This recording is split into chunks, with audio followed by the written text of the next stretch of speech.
as an example.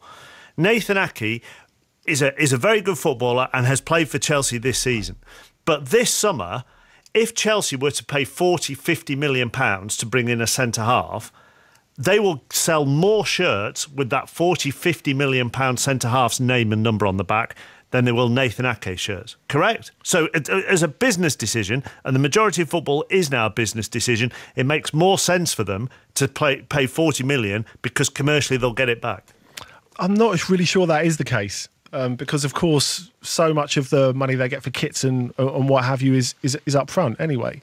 So I'm not really sure that works. Also, image rights are a lot more sticky and less straightforward than that they used to be as well. Of course, there's always a division between the player and the agent. I just think it is a matter of patience, as the boys were saying. You know, if Nathan Ake comes in and plays 40 games next season, maybe 25 of them are good or of the standard that's required for Chelsea to go on and win the league and Champions League. Maybe he's terrific in all of them, for all I know. But you can't say with any certainty that will be the case. Whereas if you're buying in the finished article, you can be sure. It goes back to the same old problem, Chappers, that there is that players between the age of 19 and 23 are stifled in the Premier League. Yep. Because the Premier League has got so much money, and to drop out of the Premier League is so disastrous for most clubs financially. They will just go and buy ready-made experience. They won't trust the young players to go in. You're not afforded time as a manager. So why on earth would you bother to think, actually, I'm going to develop this player over the next 3 years? Because actually, there's chances of me lasting more than 2 years are very, very slim. Yeah. Exactly. Okay, well, you take Nathan Ake there, for example. I mean, he went to Bournemouth and done really well. They're talking about buying him for £20 million or whatever it was at the time. Yet Chelsea can afford to say no to the £20 million and sit him on their bench. That's where we are in the English Premier League. So if we're looking at the finished article then, and we'll do centre-halves, we'll look at some of the players who are on the move, might be on the move, could be on the move. We'll start with Virgil van Dijk. All the rumours now are that Liverpool will be the club to win the race for him. It could be over £50 million, and then the salary on top of that will obviously make it even more expensive. Is he the finished article, Kris Boyd?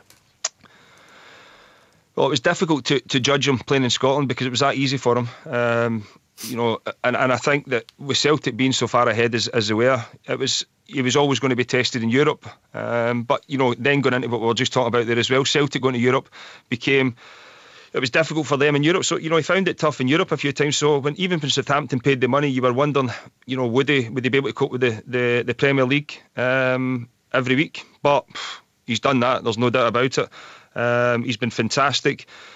Will he move? For that type of money, obviously, Southampton would sell him.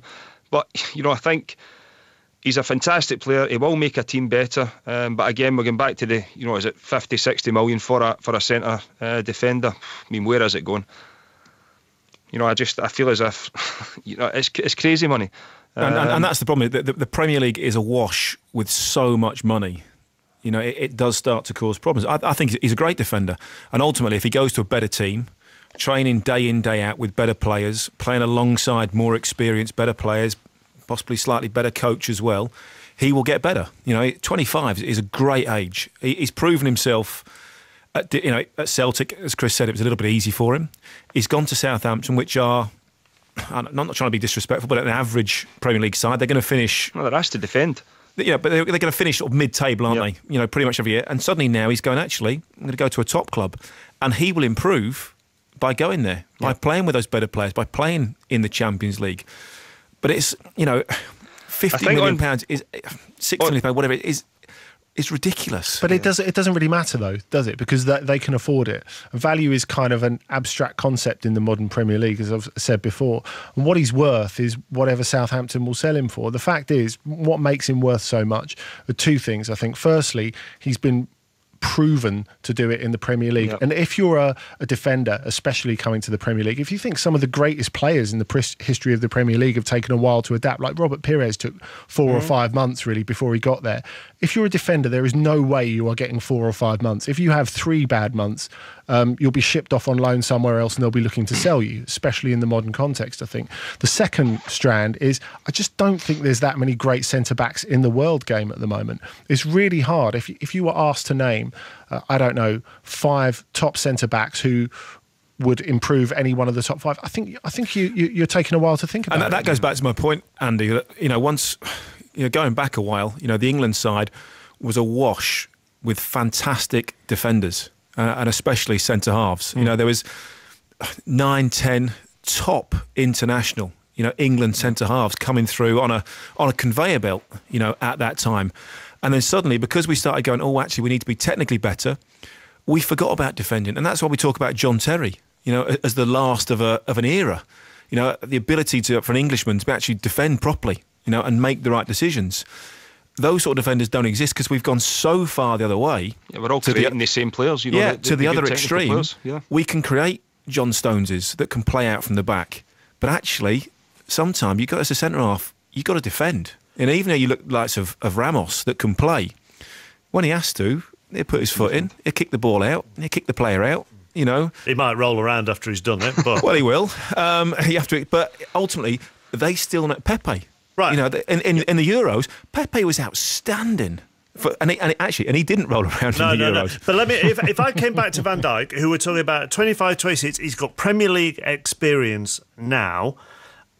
He's in demand from top Premier League clubs, City, Arsenal, Chelsea, all reportedly looking at him as well, although, as I say, Liverpool are the favourites.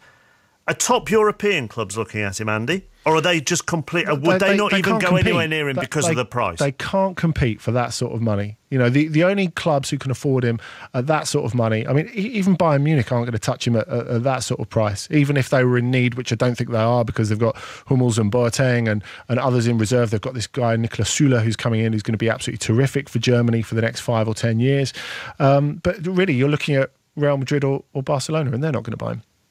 Let's move on to another player also looking like joining Liverpool, and that's Mohamed Salah. Rumours that this will be a club record deal for Liverpool, i.e. the same amount of money that they spent on Andy Carroll. What has he done then at Roma, Andy Brassell, that has improved him since he left Chelsea? He's played, chappers. Well, I think that's been a huge part of it, and that was the case ever since he left Chelsea. I think you have to have a bit of sympathy for him because he wasn't the only one in that boat at Chelsea, of course, because Kevin De Bruyne, Lukaku, as we mentioned before, weren't able to break through. I do think it was an awfully big leap for him to go from the Swiss Super League to the Premier League. I think that was tough, and he didn't really get the time or the games to develop. And you noticed as soon as he went to Fiorentina on loan, and of course it was quite an imbroglio over whether he would go to Fiorentina or Roma in the first place, because Fiorentina thought they had an option on him.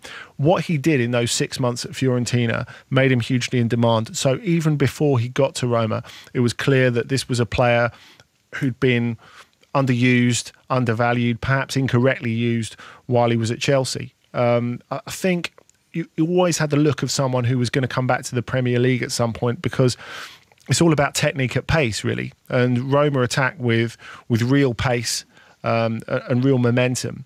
So he's been able to show that off, particularly scoring goals and creating goals.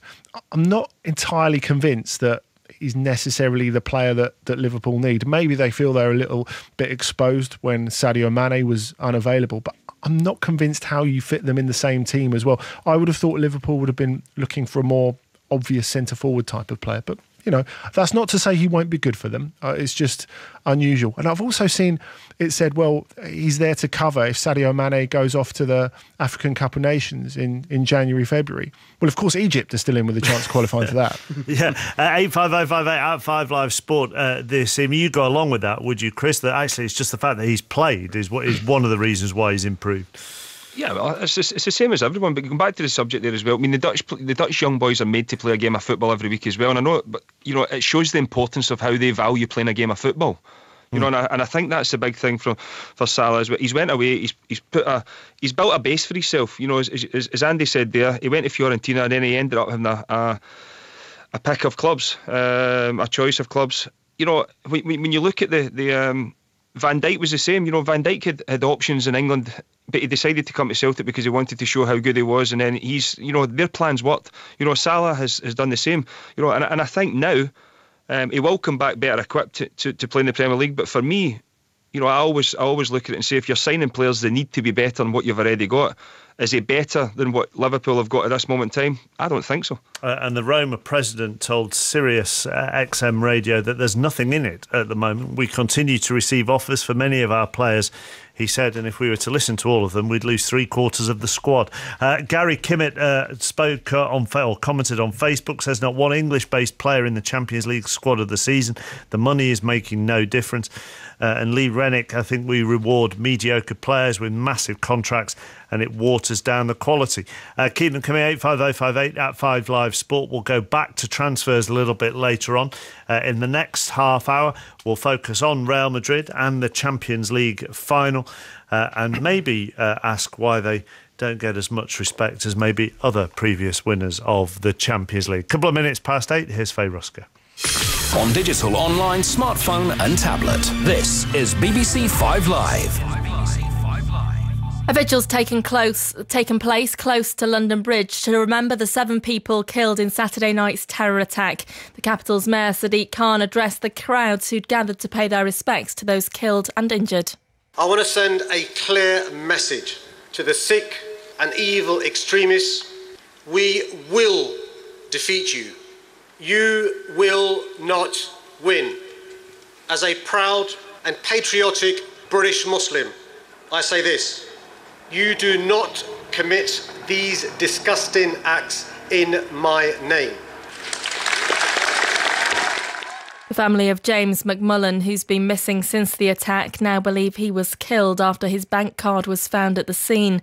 A Canadian woman, Christine Archibald, who was 30, also died after being hit by the van. Police have also named 2 of the 3 attackers. Our Home Affairs correspondent Daniel Sanford has been at a briefing by the Met's Assistant Commissioner Mark Rowley. Quram Butt had been investigated by the police back in 2015. He had been part of an investigation then, but there had been no evidence during that investigation to suggest that he was planning this attack. Mark Rowley said that looking back on the decisions that were made at the time when Quram Butt was being investigated in 2015, he didn't think that any wrong decisions had been made.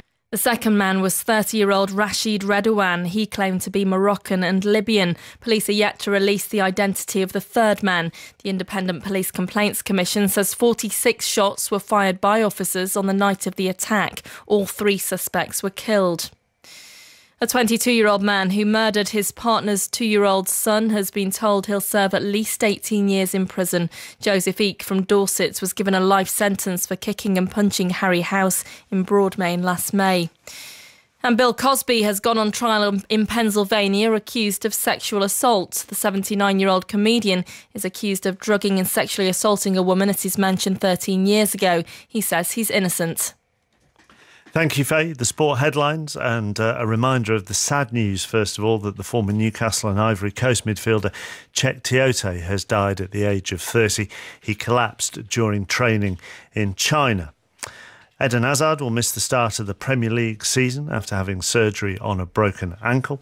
Andy Murray is through to the quarterfinals of the French Open thanks to a straight sets win over Russia's Karen Khachanov. He'll face Kei Nishikori next. And rain is disrupting Australia's reply against Bangladesh in their Champions Trophy match. Bangladesh bowled out for 182. Australia 83 for 1. They need to fit in another 4 overs for this to actually count as a game and not be cancelled with no result. The umpires are currently making a pitch inspection. The rain has stopped. This is 5 Live Sport, the Monday Night Club with Mark Chapman. We will talk about the Champions League final now. Real Madrid beating Juventus. Andy Brassell, Danny Mills and Kris Boyd are with me. When I said going into the news about giving them respect, obviously winners of the Champions League get respect, but I kind of think if maybe other clubs had won 3 out of the last 4, they'd be being described as the greatest team ever, and I'm not sure this Real Madrid team are being described as that, Andy Brassell. No, but this Real Madrid team that we've just seen win at the weekend in Cardiff are a very different Real Madrid team to the one we saw in 2014 or even last year. And last year they were really hanging on in extra time. Cristiano Ronaldo and Gareth Bale were shadows of themselves. And Real Madrid played that final after they scored the opening goal through Sergio Ramos, more like Atleti than Atleti did. Whereas that clearly wasn't the case this year. So there's been a huge development in the past 12 months. A huge part of that, I think, is them having a proper pre-season under Zinedine Zidane. And of course, he's still growing as a coach, and people find him hard to work out as a coach because he's not one of these many managers who surrounds himself with his own myth. He talks very simply about the game and very economically. So he doesn't spend ages talking about his philosophy of the game or anything like that. He just likes to keep it simple and get on with it and let his players do the talking for him. But how they've grown in the past year is amazing. And I think part of that is him having that stability and him having that calm, actually. And it sort of characterises his career in general. Okay, of course, there were the 10 or 11 sending offs. But I think those were sort of just blow-ups in the middle of someone who was, he was very calm when he was on the ball. He was very calm when he was on the field, generally.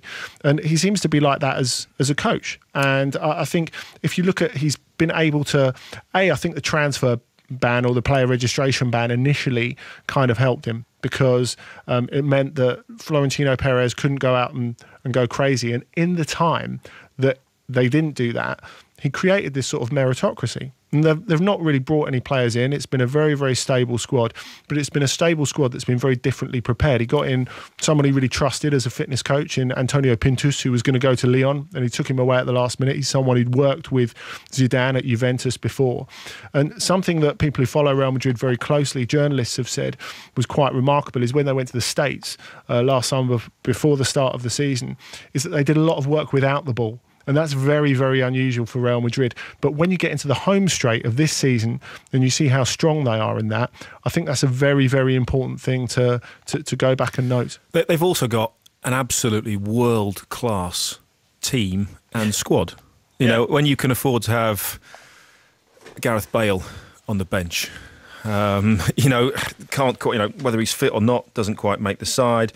Morata on the bench, Asensio on the bench. It's ridiculous. The quality that they have, not just in the first 11. Every single one of those players in the first 11 is world class. But the question is, Danny, what other Real Madrid coach in recent history has the status or the guts to stand up and say, this is my best 11 and that's what I'm picking. And if I want to leave James Rodriguez in the stands, that's what I'm going to do because I think that's the best thing for the team. To Zinedine Zidane himself. I think a lot of times, a lot of managers would maybe look and say, I'm bigger than you, I was better than you, whereas there's not really many that can look at Zidane and say, I'm bigger and better than you, because even still, we would probably give the majority of them a run for their money. I think Ancelotti possibly tried that. And when you read his book, he said, went to the press and said, look, I'm doing this my way. And this is what I think, and this is what I want to do. And obviously, a little bit of an argument. The president wins Champions League, and then you're out. That's how it happens. I think Zidane is the ultimate, isn't he? Well, I wonder if there are two differences with Ancelotti. In one, Zidane is more relevant as a player to the current squad because he's more recent than Ancelotti, and secondly, he played for Real Madrid as well. Well, he's a huge part of the club, isn't he? Yeah, So he's a never huge gone part away. of the history. When he comes in and wins the Champions League in his first season, and then wins it how many times after that, and the player that he's been, and he was one of the world's best, without doubt, and he's played at Real Madrid. It's a very, very difficult decision. Ancelotti was told to win La Decima. He did, and got sacked. What else can you do? As a coach, Win the league. Which is what Zidane has gone and done, and he nearly won it last season. He was coming back from but he's been afforded position. He's been afforded more time because of maybe who he is and his stature about who he is. I don't think that is the case. He's bought himself more time with his work. I think that's what he's done. He's not put a foot wrong in the whole time that he's been there. And, I think part of that is because he knows the club so intimately. He knows that every game could be his last game. And he's been quite open about that. He's not someone who's prone to overstatement by any stretch of the imagination. But he's been quite aware that, if we lose this key game, I'm out. And he's fine with that because he knows completely how the clubs work. And I think that has enabled him to be more fearless in his decisions than any other coach. So as well as knowing the club intimately, as well as understanding how it works politically, he's managed to change the politics of it a little bit, which I think is fascinating. As well as having the best squad in the world. Yeah, but I think, Danny, we have played under managers where, they'll make decisions and everything. And even the ones who think they're the big egos are like, whoa, I can't really overstep the mark here because he's dropped somebody who was undroppable before and stuff like that. Some of the other players will grow, they'll be in fear as well. They won't want to, upset. They'll want to get out on the pitch and do their best because they know, if they're not performing, they could be out and somebody else could come back in for them as well. And a lot of the times you look back at Real Madrid over the last few years as well, the team kind of more or less picked itself because of the names rather than what they were actually doing at that moment in time. Yeah, that is absolutely right, Chris. And I think Isco is a great example of that. I mean, I think everyone knew in the lead up to the final that regardless of fitness, for this game, Isco was the better pick than Gareth Bale. I think Zidane got a little bit of leeway in the sense that Bale hadn't played for 6 weeks, which obviously made it easier for him to leave him out. But Isco has burrowed his way into the team. He wasn't one of the favourites. He was out on his ear with James Rodriguez 15 months ago. It just suddenly come to me. I can't believe we've been talking 5 minutes, 10 minutes about Real Madrid and we've not even mentioned Ronaldo. No, but keep it that way. Yeah, that's a huge part of it. He's a massive part of it. The amount of times he has bailed them out and got them out of a... No pun intended. Correct. And got them out of a situation, and there are times where he hasn't played particularly well and he has been anonymous in games. But Zidane has left him on, hasn't taken him off, hasn't dropped him, and then he's come up with goals. No, but Danny, I think it's really key to recognise the way that Zidane has coached him. And again, we talked about Zidane having the bravery to do stuff that other Real Madrid coaches don't do. Now, Cristiano Ronaldo didn't play an away game in La Liga for 2 months between mid-March and mid-May. And no other Real Madrid coach would have gone anywhere near doing that. And yet he was able to convince Ronaldo that that's okay. And, you need to work with your body a little bit more now. And Ronaldo said in the run-up to the final, it's been 3 or 4 years since I've felt this fresh at this point in the season. And he scored 12 goals in the Champions League, 10 in the knockout rounds. And a huge part of that is the way that Zinedine Zidane has managed him and the way that Cristiano Ronaldo has allowed Zinedine Zidane to manage him, which, let's face it, Rafa Benitez, Pellegrini, even Mourinho wouldn't have got away with that. Let's hear from Ronaldo then. Here he is after the game on Saturday. I did, again, amazing season. Me and my teammates, we win the double. I think the people don't have words to criticize because the numbers don't lie. To speak about myself, individual, I don't need to speak because the numbers, they don't lie. I'm very happy. Amazing season again. We win trophies. And of course, it's one of the best moments in my career. I have opportunity to say that every year. That is true. This year was amazing again. Last year was amazing too. And my age is just a number. I feel like a young boy. Last night on Instagram, he then liked a picture of Messi handing him the Ballon d'Or. When are we talking then about how Zidane has managed him in that Ronaldo has respect for Zidane? Do you think, Chris? Yeah. Is that what it boils down to? I think he will probably look back at the way Zinedine Zidane ended his career,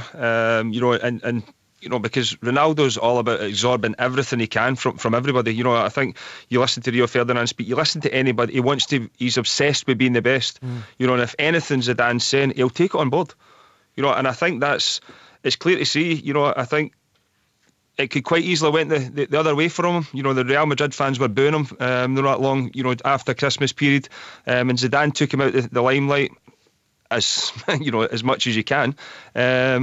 But, he always finds an answer. He always comes back stronger. He always comes back with, goals. And there's one thing, I think, that separates Real Madrid, Barcelona, even your Bayern Munich, Juventus. They've all got a goal scorer that even when they're playing bad, they can still win a game because of them. Lewandowski, Higuaín, Messi, and Ronaldo, even if the team's playing bad, they've still got somebody who can go and score a goal.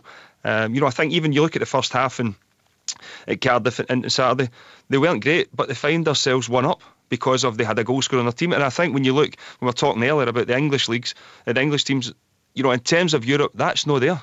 At the top level. If you were Gareth Bale, you wouldn't leave Madrid, would you? Because whatever he says, we are going to have over the next few weeks Gareth Bale stories on the back page. No, I wouldn't leave in the slightest. Right. Ronaldo, how long has he got left? That's going to be the massive issue for Real Madrid. You know, I think by his own admission, Ronaldo realises that this is sort of the twilight of his career. You know, he's not the same player that he was 5 years ago. He doesn't have the ability to pick the ball up and run at people to go past four and five players. But, he's changed his adaptation. Oh, exactly. The stats would argue he could go on for a lot longer. But ultimately, you know, he's starting to pick up more injuries. You know, he's starting to miss more games. Sooner or later... Although part of that, as Andy said... Yeah, of course, is management. But how at what point is that crossroads where he starts to think, actually, I'm being left out too much. I'm not getting the limelight anymore. While they're winning, then fine. But there is going to be a point in the next year, a couple of years, where Ronaldo's going to possibly be moved on. I don't think that's the case. I think as long as he's scoring goals, he's good. And he scored all his goals. You may say it's the lowest goal scoring season since he arrived at Real Madrid. But how important have those goals been? I think when we talk about how he's playing... But it can't. But what I mean, it can't go on forever, Andy. You know, he's not getting any younger. But 51 goals in 50 appearances. Yeah, he can't carry phenomenal. on. He can't carry on playing like he was 29 forever. But that's not what's required of him anymore. And the team and Gareth Bale will evolve around him to change the team, I think. I mean, you know, he's just required to be a penalty box player now. And if you talk about fitness concerns, well, like he was saying, he's in better nick than he was in 2014. He's in better nick than he was in 2016. But he's not going to tell you he's not, is he? Well, no, but that's evident to the eye, I think, that he's in better nick because he's required to do less. He's required to do less for Portugal. And he's required to do less for Real Madrid. His job now is to score goals. In the next year or so, that is going to come to an end. You know, physically, he will not be able to go on. I feel a wager coming on here, Danny. You know, and so how do Real Madrid replace him? You know, that's... Look, I don't think you're ever going to replace Cristiano Ronaldo. It's a bit like Messi at Barcelona. I don't think you're ever going to replace him. But I think you've got to replace his goals. Embrace it when it's here. Goals. You know, for me, I think, well, Gareth Bale, I would consider, if I was Real Madrid, actually, you know, selling Gareth Bale, because I think, you know, I know it's a big statement, but when you look at the players they've got round about them, you know, Isco, Asensio, Vasquez, you know, Morata as well. You know, for me, I think there's if you're getting 100 million for Gareth Bale, which I think, you know, Manchester United were linked with before, I think it would be something they would probably be interested in doing it after, you know, what happened with Griezmann. But, you know, for me, I feel as if let Ronaldo do what he needs to do. When his time's up at Real Madrid, he'll know his time's up. You know, but I think that the bodies round about him will continue to do the work and let him do what he does. You'd sell Bale, would you? I would. If I'm Real Madrid, I would sell Gareth Bale. Rather than James? I don't think... I think it's clear that James Rodriguez is going to leave. But I mean, in terms of, you know, you see Morata, you see Isco, you see Asensio linked with other clubs. I think for me, I would rather sell Gareth Bale and keep them. You know, they're younger, and I think they will progress and become even better than what they are. I'm not sure if they'll reach the heights of Gareth Bale, but if Manchester United are prepared to give you 100 million for Gareth Bale, I would bite your hand off. Andy, can I just ask you one other thing about Real Madrid? And I read an article on this, and I can't remember who wrote it. Otherwise, I would name check them. So I apologise for whoever wrote this article, but made an interesting point about Dani Carvajal, I say, and also Morata at the same time, which was and maybe it comes back to talking about Premier League clubs and stockpiling their players as well. But the Real Madrid policy of not necessarily worrying if they have to sell on players who've come through their youth system, which Carvajal did, and he went to Bayer Leverkusen, didn't he? And Morata, of course, went to Juventus. But to make sure there are clauses or buyback prices within moving them on so that they do get game time elsewhere, actually, at bigger European teams, and then there's the possibility to bring them back. Is that common? Is that something that more Premier League clubs who are stockpiling young players ought to look at? It's very common, and it's something that Premier League clubs already are looking at. If you look at Enes Unal who just had a terrific season on loan at Twente from Manchester City, signed for Villarreal last week for 12 million. City have got an 18 million buyback. Now, if he goes and bangs in 20 goals in La Liga, that 18 million that they buy him back for will be an absolute bargain. And it's the same thing with Morata, as you said, going to Juventus. It's the only player really who's been brought in of any substance under Zinedine Zidane. They bought him back for 30 million euros and they could have flipped him for 60 the next day. So either way, you're winning. It's either transfer collateral or it's a player that you really want back. I still, there has to be succession plan though for when Ronaldo leaves. You're going. No, let it go, Danny. Let it go. No, but I'm just looking through it. Benzema is in the twilight of his career. A Premier League club will still buy him. Oh, of course they would, and he will come. And he will come for the money. And he would do. But a great if job. you're Real Madrid and you want to be winning the Champions League and the league every season, there was even talk a couple of years ago that Messi had gone. His legs had gone and he wasn't the same sort of player. That could easily happen to Ronaldo overnight. No, but he's acknowledged he's not the same sort of player and he's changed into a different player and he'll continue to change into a different player. As long as he can stay fit enough to score the goals, it really doesn't matter. If you're scoring goals at that rate, I can't wait till my legs go then. I mean, that is, not that I want to argue with you this point all the time, but I'll go back to 51 goals. It's exceptional. 50 appearances.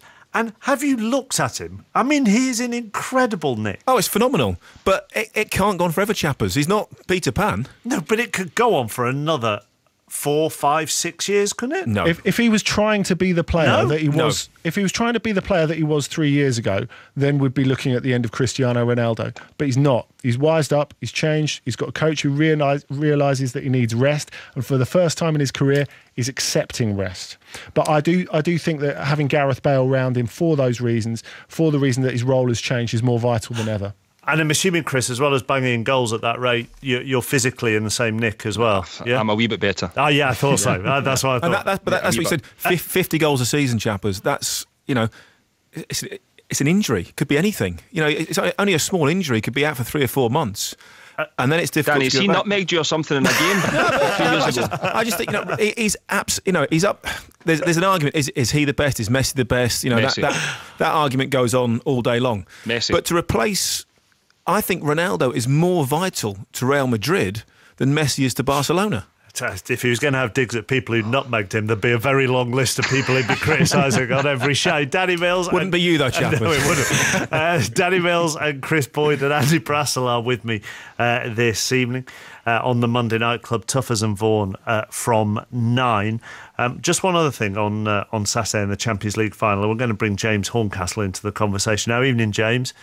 Evening, guys. Because there was a screening in Turin of this game, and there was a stampede at this screening. Now, over here, it was obviously overshadowed by everything that happened in London on Saturday night. But around 1,500 people were injured in this stampede, were they? Yeah, it's terrible.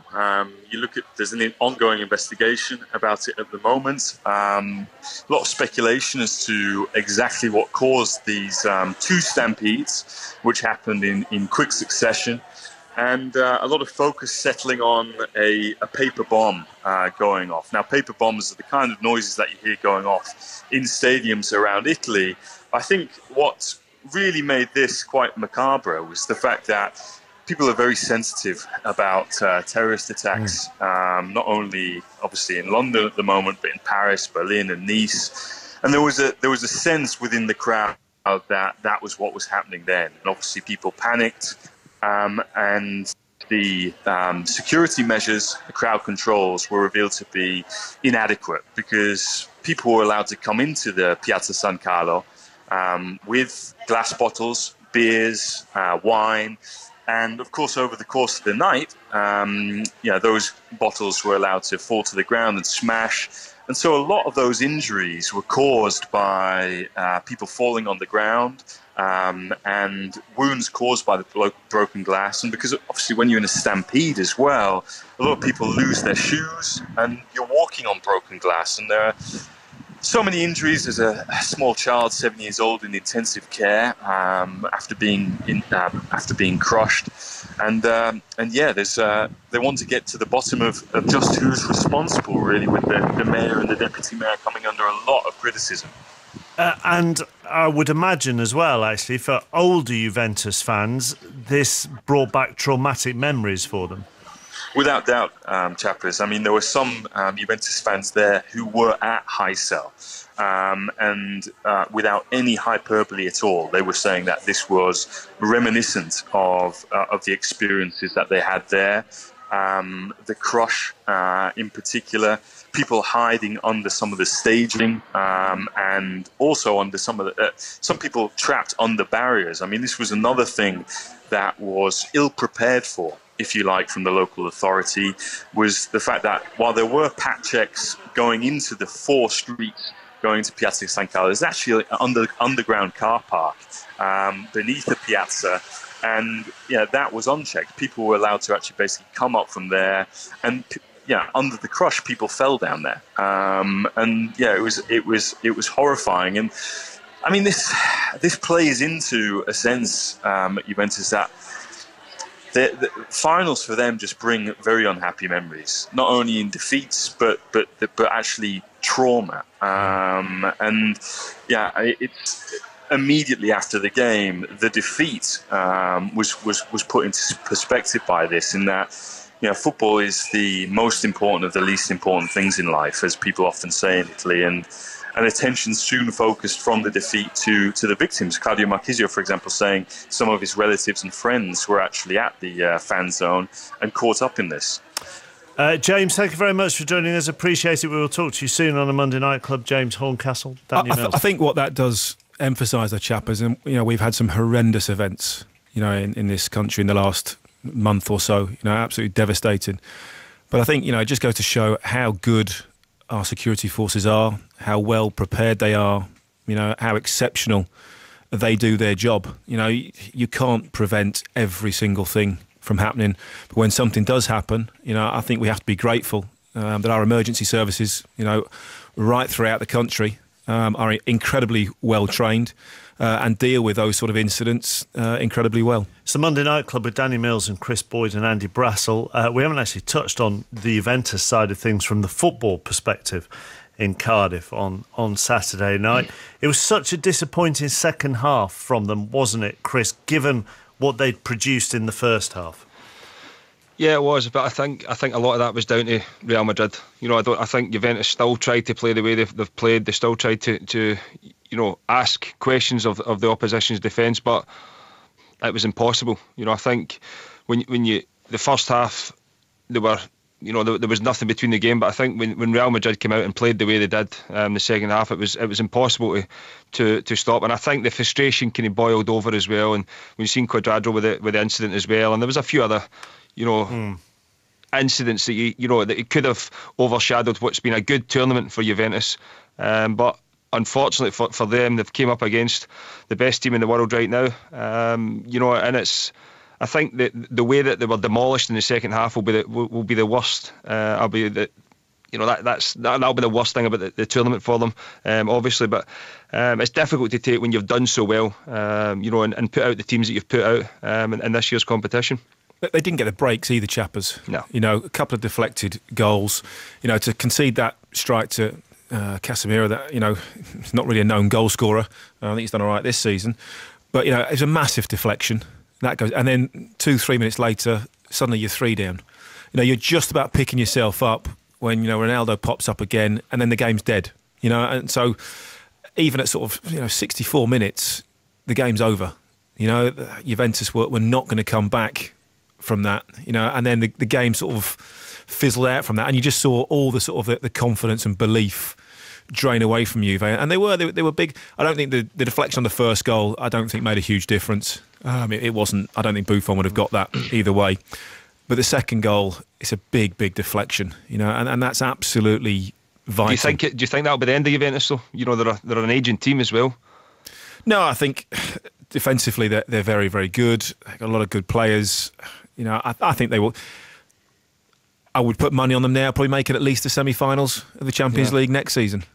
Yeah. I agree. I think what's got to change really is in front of that defence. I think people can get caught up talking about the age, but the quality's there, and I don't think their powers show any signs of fading. But the way this team was set up was very much a horse for a course to get through a certain point of the season. I mean, what they've been struggling with for a while, and the team was so different to the team that got to the final in 2015, is in terms of the midfield. And if you look back to that 2015 team, this time there was no Pirlo, no Arturo Vidal, no Paul Pogba, of course. Marquisio is no longer a regular part of the 11, and that's before you get to Carlos Tevez, who was the third best player in the world in 2015, in front of them. They've done so well to improve from that point, but they've got through it without really replacing that midfield. And I think you saw that in the bits where they were really under physical as well as mental pressure in the second half. Khedira, his mistake really leading to the third goal. He was sleeping a little bit.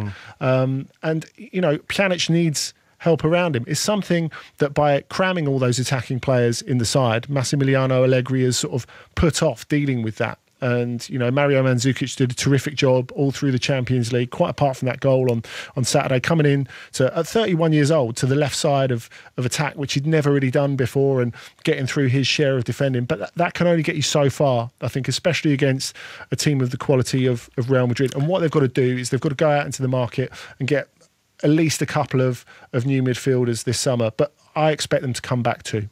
Andy Brassell, Danny Mills and Chris Boyd with me on the Monday Night Club this evening. Tuffers and Vaughan between 9 and 10 with the ICC Champions Trophy underway, albeit rain playing a big part in it so far. It's 8:32. Here's Faye Rusco. On digital, online, smartphone and tablet, this is BBC 5 Live. A vigil's been held at Pottersfields Park near London Bridge to remember the 7 people killed in Saturday's attack. London Mayor Sadiq Khan told the crowd that terrorists would never succeed in dividing people in the city. Police have named 2 of the 3 attackers. 27-year-old Karoon Butts was born in Pakistan and lived in Barking in East London. The second attacker was 30-year-old Rashid Redouane. He also lived in Barking, and police say he claimed to be Moroccan-Libyan. The identity of the third attacker hasn't yet been released. All 3 men were shot dead by police at the scene. And the actor Peter Sallis has died at the age of 96. He was best known for his role in Last of the Summer Wine and was also the voice of Wallace in Wallace and Gromit. Thank you, Faye. The sport headlines this evening. The former Newcastle and Ivory Coast midfielder Cheick Tiote has died at the age of just 30. We'll have more on this in just a moment on the Monday Night Club and hear from Steve McLaren. Liverpool looks set to win the race to sign Virgil van Dijk after the Southampton centre-half. Apparently, it's emerged what says he wants to move to Anfield if he leaves St Mary's. Eden Hazard will miss the start of the Premier League season after he had surgery on a broken ankle. Andy Murray's through to the quarterfinals of the French Open and will now face Kei Nishikori. And play had been scheduled to start at 8:30 between Australia and Bangladesh in the Champions Trophy, but the rain has returned. The covers are back on. Bangladesh bowled out for 182 earlier, so Australia's reply was going well before play was suspended. They were on 83 for 1. They need 4 more overs for this to be guaranteed as a game. This is